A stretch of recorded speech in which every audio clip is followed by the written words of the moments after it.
Hallo und ein Glück auf. Heute werden wir uns ein ganz besonderes Museum im Ruhrpott ansehen, was so einzigartig auf der Welt ist.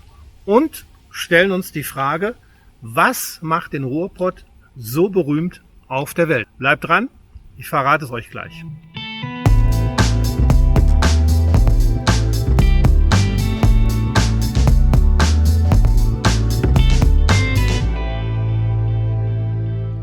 Habt ihr schon die Antwort? Nein? Okay. Hier kommt die Auflösung. Es war zum einen die Stahlindustrie und zum anderen der Steinkohleabbau. Denn ohne Abbau kein Stahl. Und das zusammen, das war der Ruhrpott. Und das hat ihn so berühmt gemacht.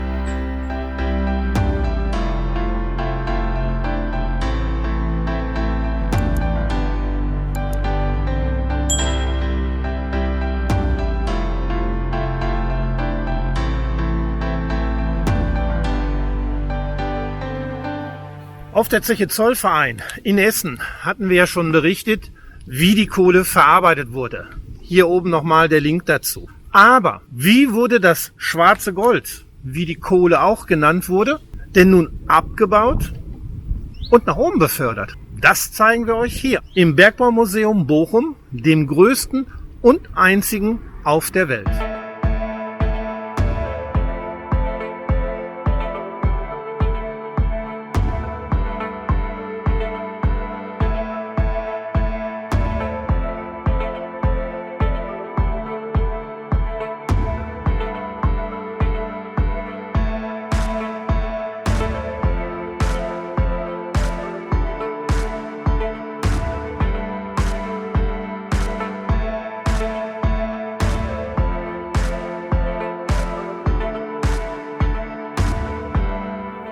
Wie die Kohle unter Tage abgebaut wird, dafür fahren wir gleich mit dem Förderkorb einmal runter und schauen uns da mal um, wie man die Kohle früher wie heute abgebaut hat. Na dann, abwärts geht's.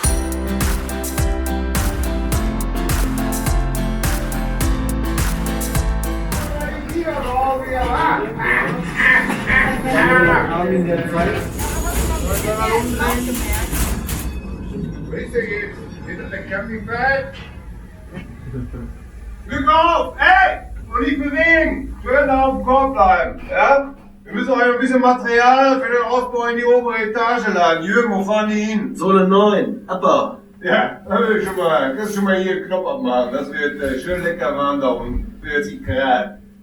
Ja, aber wir blasen ja genug frische Wetter ein. So, komm, hier gibt's Signal. Hier? So, Glück auf. Tschüss.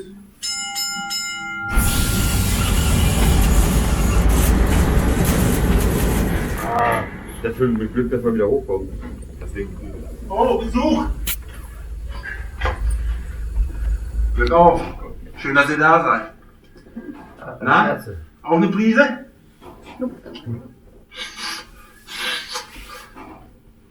Schnupftabak. Lass liegen. Nehme ich nachher mit. Euch viel Spaß. Glück auf. Ja, von wegen das Liegen nehme ich nachher mit. Jedes Mal sammle ich die Dosen hier ein.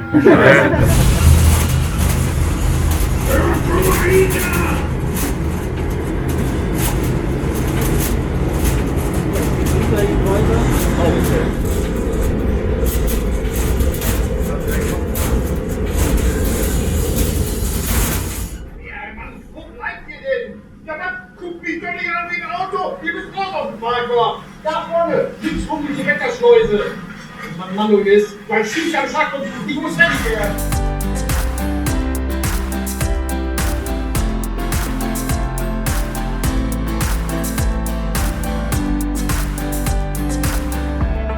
So, da sind wir nun. 1100 Meter unter der Erde. Das war tägliche Brot für die Kumpels hier, um an die Kohle zu kommen.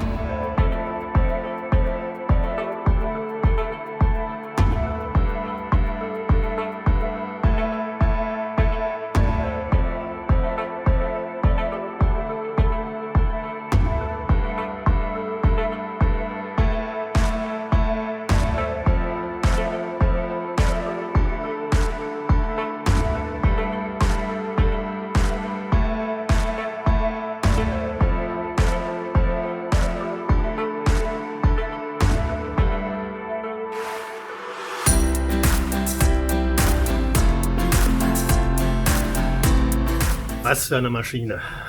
Diese sogenannte Vortriebsmaschine, so wird sie genannt, wurde unter anderem verwendet, um lange Strecken und Gänge zu bohren, um wieder an die normalen neuen Kohleflöze ranzukommen.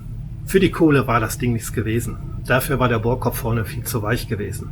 Aber um den neuen Tunnel zum neuen Gold hinzubringen, dafür waren diese Maschinen da. Zum Vergleich einfach mal, ich werde mich mal da vorne hinstellen und damit ihr mal seht, wie groß so ein Durchmesser ist von so einer Maschine.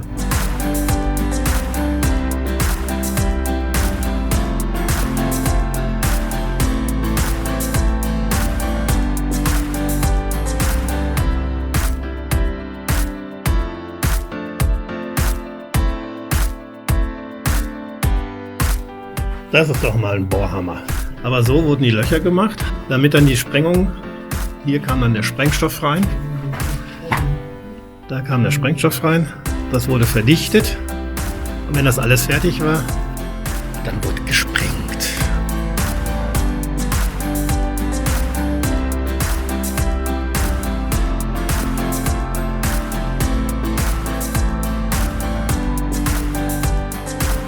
Hier haben wir sogenannte Wettertafeln. Die waren für die Bergleute der neuen Zeit sehr, sehr wichtig. Also wenn sie runtergegangen sind in die Grube, haben diese Wettertafeln angezeigt, ob die Luft hier unten auch gut ist. Hier war zum Beispiel die Gasart Methan. Wann war der Befund gewesen? An welchem Tag? Und um wie viel Uhr wurde gemessen? Und wer hat gemessen? Das sagt alles diese Wettertafel. Wenn die in Ordnung war, dann konnte der Kumpel weiter malochen. Früher, was sehr interessant ist, mal weg von diesem ganzen neumodischen Kram. Früher hatten die Bergleute Kanarienvogel mit. Jetzt fragt sich der ein oder andere, Kanarienvogel? Unten im Bergwerk? Die Antwort ist so simpel wie einfach. Wenn der Kumpel mit seinem Vogel nach unten gegangen ist und der Vogel plötzlich von der Stange gefallen ist, dann wusste der Kumpel, ups, die Luft ist hier nicht gut und konnte schnurstracks wieder zurück. So simpel haben sie sich das gemacht früher.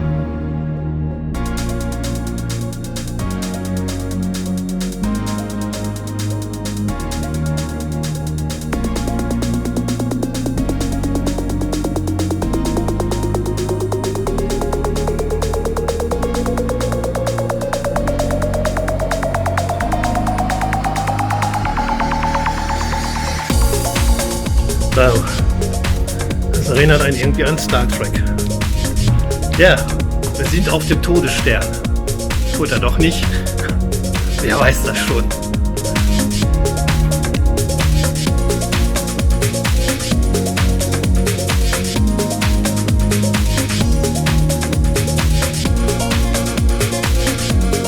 Ja, hier im Hintergrund das berühmt-berüchtigte Pferd. Tobias, das letzte seiner Art, was unter Tage gearbeitet hat. Tobias, das Grubenpferd, war dafür da, um die schweren Loren rüberzubringen zum Förderturm, damit dann die Kohle nach oben gebracht wird und dort weiter verarbeitet wurde.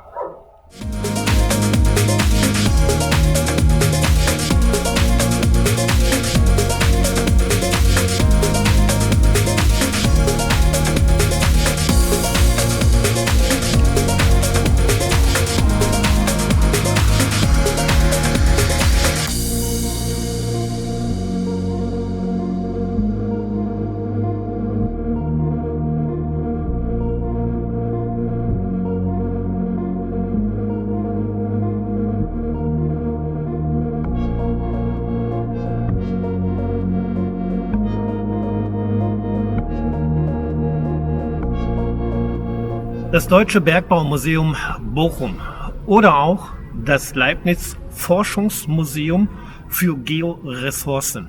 Der Anfang des Museums geht zurück in die 1860er Jahre, die hauptsächlich dem Bergbauschulunterricht diente. Erst Ende der 1920er Jahre wurden von den Vertretern der WBK, der Westfälischen Bergwerkskasse und der Stadt Bochum Überlegungen angestellt, dem Bergbau ein Museum für die Öffentlichkeit zu gründen.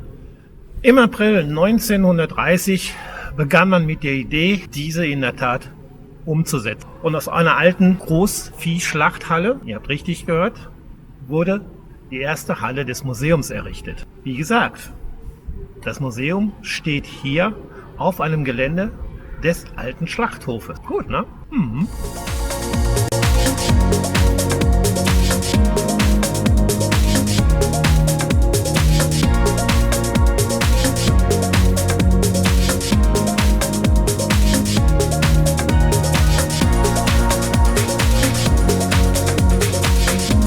Aber weiter im Text. 1935 wurde nach den Entwürfen von Fritz Schupp das Museumsgebäude mit zusätzlichen Ausstellungsflächen vergrößert. Und 1936 begann man mit dem Bau des Anschauungsbergwerkes, von dem wir ja gerade gekommen sind.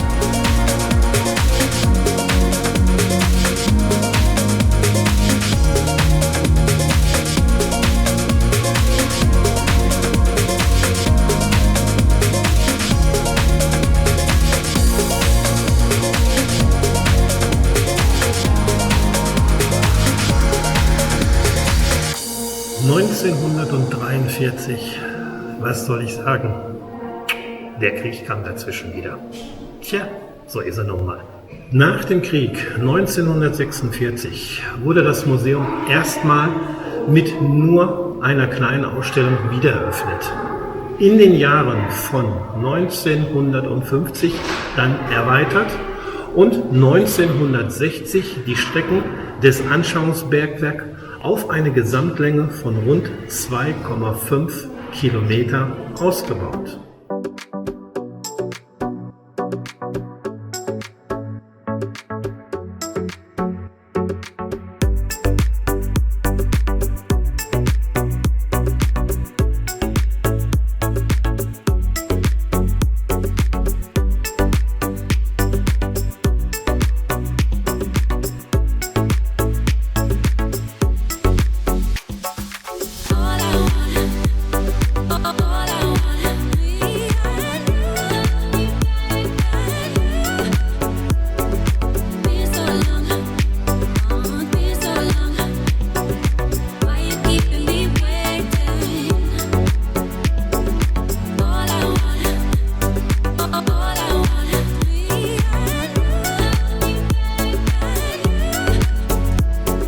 ...1973 kam ein weiteres Highlight hinzu. Das Fördergerüst der ehemaligen Zeche Germania in Dortmund-Marten. Und seitdem prägt es das Stadtbild von Bochum.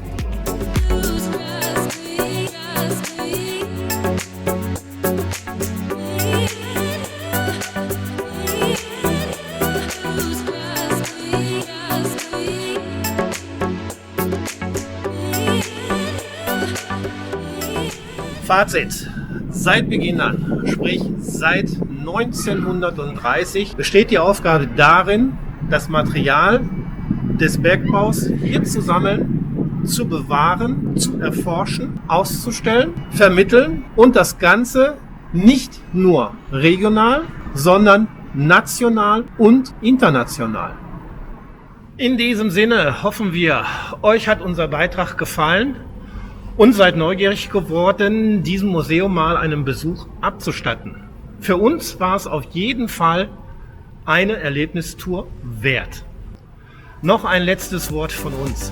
Wenn euch unsere Videos Erlebnistour Ralf und Patti gefallen, dann nicht vergessen, teilen, liken, kommentieren und abonnieren. Bis dahin wünschen wir euch alles Gute und ein Glück auf. Man sieht sich.